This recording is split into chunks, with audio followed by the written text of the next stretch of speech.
میرے حضور نے یہاں تک فرمایا کہ جو شخص قرآن پڑھتا ہے اس کے لہجے میں لکنت کی وجہ سے یا عجمی ہونے کی وجہ سے وہ اٹکتا ہے اور اس کا لہجہ ٹوٹتا ہے، تو میرے حضور نے فرمایا اللہ اس کو دوہرا ثواب عطا کرتا ہے، ایک قرآن پڑھنے کا ثواب اور ایک اس کو اٹکنے سے جو تکلیف ہوتی ہے، تو فرمایا اللہ اس کا بھی اس کو ثواب عطا کرتا ہے۔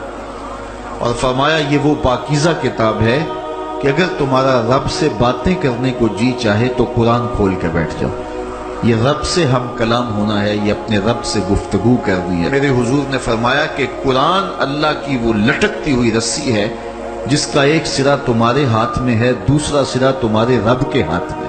تو خوش نصیب ہیں وہ لوگ جو اس کتاب کے ساتھ جڑ جاتے ہیں اور وہ دھرتی، وہ مقام، وہ جگہیں فیروز بخت ہیں کہ جہاں قرآن مجید کی تلاوت ہوتی ہے۔ گھروں کو قبرستان نہ بناؤ، گھروں میں نوافل ادا کرو اور قرآن مجید کی تلاوت سے اپنے گھروں کو آباد کرو۔ اگر گھر میں روزانہ کی بنیاد پہ قرآن مجید کی تلاوت کا معمول بن جائے تو پھر کوئی جن، کوئی بھوت، کوئی آسیب اور کوئی بدروح آپ کو تنگ نہیں کر سکتی۔ جہاں قرآن کی تلاوت تسلسل کے ساتھ ہوتی ہوگی وہاں جن نہیں ہوگا، وہاں ٹونے نہیں ہوں گے، وہاں جادو نہیں ہوگا، وہاں سایہ نہیں ہوگا، وہاں رحمت الہی کا سائبان تان دیا جائے گا۔ جہاں قرآن پڑھا جائے وہاں نزول باران ہوتا ہے، رحمتوں کی برسات ہوتی ہے۔ اور پھر اگر یہ جگہ اللہ کا گھر ہو، مسجد ہو، تو پھر تو دوہری برکت ہو جائے گی نا۔ وہ میاں صاحب نے کہا تھا نا کہ دودھ اندر جے کھانڈ رلائیے تے مزہ ہو جاوے دونا، کہ دودھ خود بھی میٹھا ہوتا ہے، اس کے اندر اگر چینی بھی شامل کر لی جائے۔ یہ روشنیوں کا منبع ہے، یہ مصدر ہے اجالوں کا۔ اس کتاب سے اتنی روشنیاں پھوٹتی ہیں کہ زندگی کے سارے اندھیرے ختم کیے جا سکتے ہیں۔ یہ طمانیت قلب کا سبب بھی ہے، یہ روح کے اجالوں کا سبب بھی ہے، یہ کتاب زندگی ہے، کتاب حیات ہے۔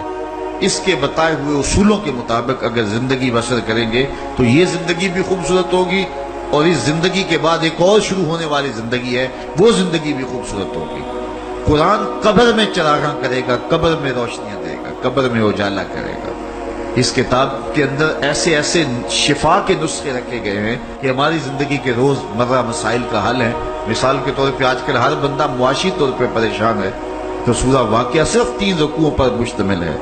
اگر یہ معمول زندگی بنا لے تو سورہ واقعہ جہاں ہوگی وہاں نحوستیں اور بے برکتیاں نہیں ہوں گی۔ سورہ یاسین پڑھو گے تو بے پناہ برکتیں اس کے دامن میں رکھی ہوئی ہیں۔ اسی طرح سورہ اخلاص صرف 3 مرتبہ پڑھیں گے تو پورے قرآن پڑھنے کا ثواب نصیب کر دیا جائے گا۔ ایک شخص حضور کی خدمت میں حاضر ہوا اور اس نے حضور سے کہا کثیر العیال ہوں، ذرائع آمدنی بہت تھوڑے ہیں، تو میرے لیے کوئی دعا کیجئے، کوئی مجھے نسخہ بتائیے۔